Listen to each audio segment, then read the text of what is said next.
বিশ্বাস করেন আল্লাহ পাকের এই পৃথিবীতে যত মাখলুক আছে সবাই আল্লাহর ইবাদত করে, সবাই। আল্লাহ পাক তো আমার নামাজের মুখাপেক্ষী নন। আসমান নামাজ পড়ছে, জমিন নামাজ পড়ছে, চন্দ্র সূর্য নামাজ পড়ছে, পাহাড় পর্বত নামাজ পড়ছে।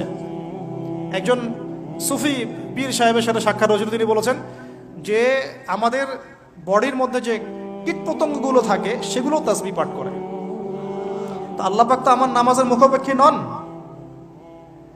তো এখান থেকে এক্সট্রা অর্ডিনারি মুসলিম হতে হলে, আহসান হতে হলে আমাদেরকে নামাজ ঠিক করতে হবে। আল্লাহ পাক আমাদের সবাইকে দাউদ আলাইহিস সালামের মতো সুন্দর করে নামাজ পড়ার তৌফিক দান করুন। আল্লাহ রাব্বুল আলামিনের কাছে দাউদ আলাইহিস সালামের নামাজ অনেক অনেক বেশি পছন্দের ছিল। আর দাউদ আলাইহিস সালামের এই সুন্নতের উপর আমল কে করেছেন সবচেয়ে বেশি? আমাদের নবী মুহাম্মদ সাল্লাল্লাহু আলাইহি ওয়াসাল্লাম। অ্যাটলিস্ট আমরা তার উম্মত, তার মতো করে নামাজটা তো পড়তে শিখব। বিশ্বাস করেন এখন ম্যাক্সিমাম মসজিদ, আমি এখানকার অবস্থা জানি না, আমি আমার লোকালিটির কথা বলছি, ম্যাক্সিমাম মসজিদ বাইতুল্লাহ থেকে এখন বাইতুল নাস হয়ে গেছে। বুঝতে পারেনি? বাইতুল্লাহ মানে আল্লাহর ঘর, যেখানে আল্লাহর বিধান চলবে, আল্লাহর মতো আল্লাহ যেভাবে সন্তুষ্ট হন সেই নামাজ চলবে। এখন চলছে বাইতুল নাস, মানুষের সন্তুষ্টির নামাজ, মানুষের সন্তুষ্টির নামাজ। মসজিদ কমিটির, অনেক মসজিদ কমিটির সভাপতি সব সুদখোর, ঘুষখোর, দুর্নীতিবাজ ভর্তি।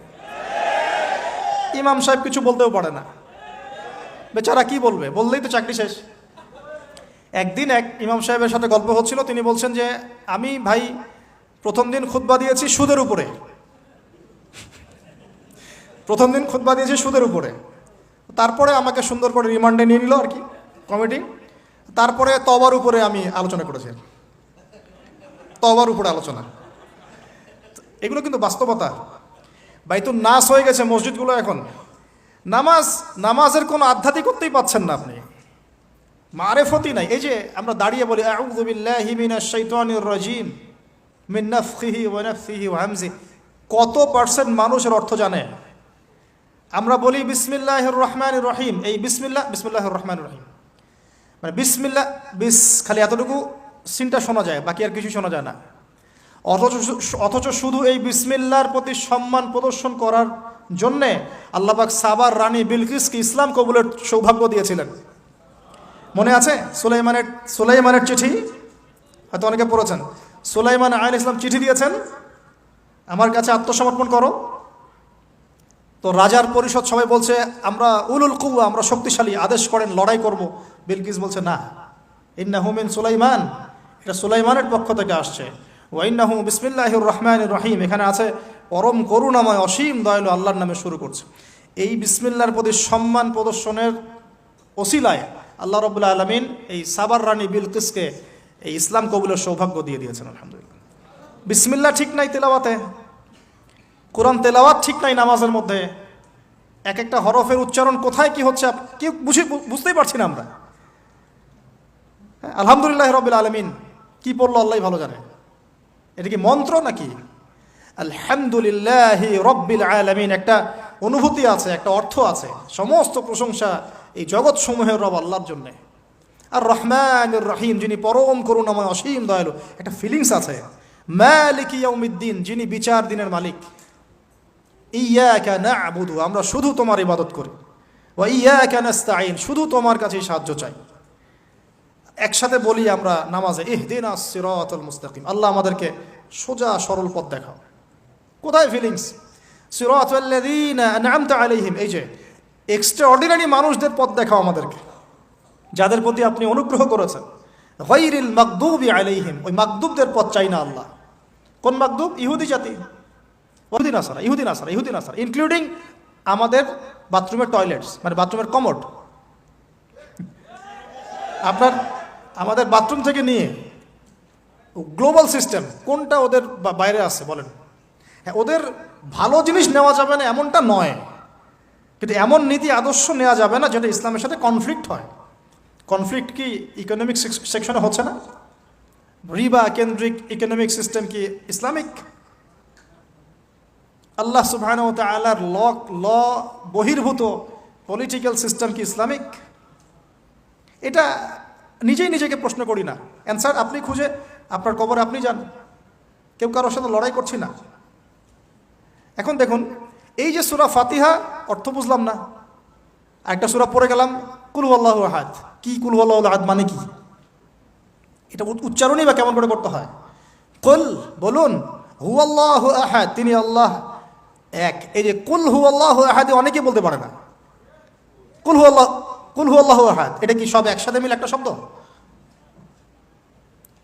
এখানে প্রস্রাব করিবেন না, কমা, নাকি করিলে জরিমানা হইবে, তো কমাটা চেঞ্জ করে দেন। এখানে প্রস্রাব করিবেন, না করিলে জরিমানা। তাহলে আমরা তো কোরআনকে এরকম বানিয়ে ফেলছি এখন। কুল আল্লাহু আহাদ মানে কি? আমি এগুলো নিয়ে বললে অনেক সময় চলে যাবে, আপনাকে হাতে সময় আছে? আচ্ছা, তো দেখেন, আমি নামাজ নাই ভাই, মসজিদে অ্যাপ্রোপ্রিয়েট নামাজ নাই। সব মসজিদে কথা বলছি না, ইল্লা মাশাআল্লাহ। অনেক মসজিদ এখন বাইতুন নাস হয়ে গেছে, মানুষের বাইত, আল্লাহর ঘর নাই, সূরা ঠিক নাই। এরপরে রুকু, এই যে রুকু করলাম, রুকুতে গিয়ে একটা বার সুবহানা রব্বিয়াল আযীম বলারই সময় পাওয়া যাচ্ছে না। অন্তত 3 বার 5 বার 7 বার তো বলবে, বা 3 বার তো অ্যাটলিস্ট বলবে। এই উঠে সামি আল্লাহু লিমান হামিদা, হুলিমান হামিদা কি? হুলিমান হামিদা বলে কি কোনো শব্দ আছে? এটা নতুন শব্দ বানালাম আমি একটা। সামি আল্লাহ, আল্লাহ তার কথা শোনেন। লিমান হামিদা, যে তার কথা, যে আল্লাহর প্রশংসা করে। সামি আল্লাহ, আল্লাহ তার কথা শোনেন। লিমান হামিদাহু, যে তার প্রশংসা করে। একটা অর্থ আছে তো, সামি আল্লাহ হুলিমান হামিদা। তো হুলিমান হামিদা মানে কি? প্রতিটা জায়গায় সমস্যা, প্রতিটা জায়গায় সমস্যা। নামাজ, এখানে আমি একটা কথা বলতে ভিতরে চলে আসি। নামাজের আমাদের তাজকিয়া উঠে যাচ্ছে, আধ্যাত্মিকত্ব পাচ্ছেন না। আপনি নামাজ নিজে পড়ে নিজে ফিল হচ্ছেন আপনি নামাজ পড়েছেন। সেজদায় গেলেন, সেজদা মনে হচ্ছে ব্যায়াম, টাপাস টাপাস। মাঝখানে বসারও সময় নাই, মাঝখানে বসে যে একটু দোয়া পড়তে হয়, আল্লাহুম্মা গফিরলি ওয়ারহামনি, কত চমৎকার দোয়া। আল্লাহুম্মা গফিরলি, আল্লাহ আমাকে মাফ করে দাও। ওয়ারহামনি, আল্লাহ আমাকে রহম করো। ওয়াফিনি, আমাকে নিরাপত্তা দান করো। ওয়ারজুকনি, আমাকে রিজিক দান করো। এই তো দোয়া। নামাজের দোয়া বাদ দিয়ে নামাজের পরে লম্বা দোয়া। হ্যাঁ, নামাজের মূল দোয়াই নাই। আর আমাদের বাংলাদেশে কিছু গ্রাম আছে, ওখানে আবার দোয়া নিয়ে যে মারামারি আর ক্যাচাল। এক একজন বিড়ি ফ্যাক্টরির মালিক, বিড়ি ফ্যাক্টরি, তামাক ফ্যাক্টরি, ওরা মসজিদে গন্ডগোল করে, দোয়া হাত তুলে করবে না, করবে না।